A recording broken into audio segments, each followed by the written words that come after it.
तो hello guys, welcome back to my YouTube channel. तो मैं फाइनली रियलमी 7 मोबाइल ललो। तो बहुत ভাল মোবাইল আৰু এইটোৰ প্ৰাইচ হ'ল 70,000। তো মই বহুত কম দামত লৈ ল'লোঁ, মানে অলপ কমত লৈছোঁ, কম দামত নহয় কমত লৈছোঁ। তো আহক আমি মোবাইললৈ আহোঁ। মেইন প্ৰডাক্টলৈ চিম ইজেক্টৰ আছে ইয়াত, আৰু এতিয়া আছিল এটা বেক কভাৰ, আৰু এইটো মোবাইল, এইটো ভোক চাৰ্জাৰ আৰু ডাট 30 ৱাটৰ ডাট চাৰ্জাৰ বুলিও কয় ইয়াক। 30 ৱাট আৰু টাইপ চি কেবল হয়। আৰু আমি মেইন প্ৰডাক্টলৈ আহোঁ। ইয়াৰ ডিছপ্লেটো 90 হাৰ্টছৰ হয় ইয়াৰ ডিছপ্লেটো, আৰু এইটো হ'ল মিষ্ট ব্লু পিছফালে।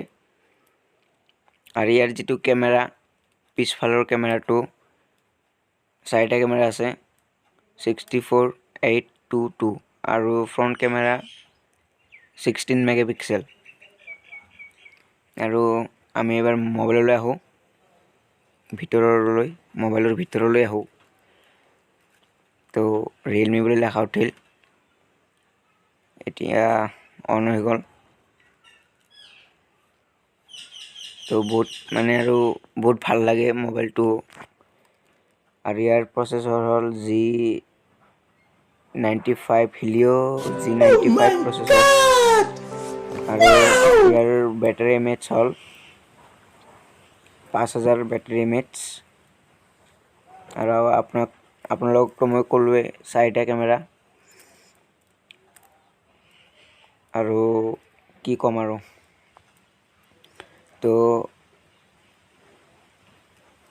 ওপৰৰ মানে যিটো কেমেৰা, এইটো হ'ল ছনীৰ কোৱাড কেমেৰা। ছনীৰ যিটো কেমেৰা আছে এইটো ইয়াৰ মানে অলপ সেনেধৰণৰ ছনীৰ কোৱাড কেমেৰা।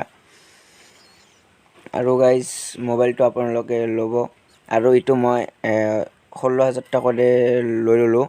তো 17,000 টকা লেখা আছিল। তো গাইজ ভিডিঅ'টো যদি ভাল লাগে থাকে তেনেহ'লে লাইক, শ্বেয়াৰ এণ্ড ছাবস্ক্ৰাইব কৰি দিব, আৰু লগতে বেল আইকনটো ক্লিক কৰি দিব। আৰু মোবাইলটো যিটো মানে ইমান ধুনীয়া, বেক চাইডটো আৰু বহুত ভাল লাগে। আৰু এনেকুৱা এটা মোবাইল আছে হোৱাইট আৰু ছাইডত অলপ ৰেড। তো বহুত ভাল মোবাইলটো। আৰু মই DSLR লৈ ল'লোঁ নিকনৰ। বহুত মানে আৰু টকা ইনকাম কৰি আছোঁ মই ইউটিউবৰ পৰা, আৰু সেইকাৰণে মোবাইল, DSLR, ঘড়ী চব আনবক্সিং চব। কিন্তু DSLR আপোনালোকক মই আনবক্সিং কৰিব নোৱাৰোঁ। তো বাই গাইজ, আপোনালোক এনেই ক'লোঁ DSLR মোবাইল মই নিজৰ টকাৰে ল'লোঁ, কিন্তু ইউটিউবৰ টকাৰে নাই।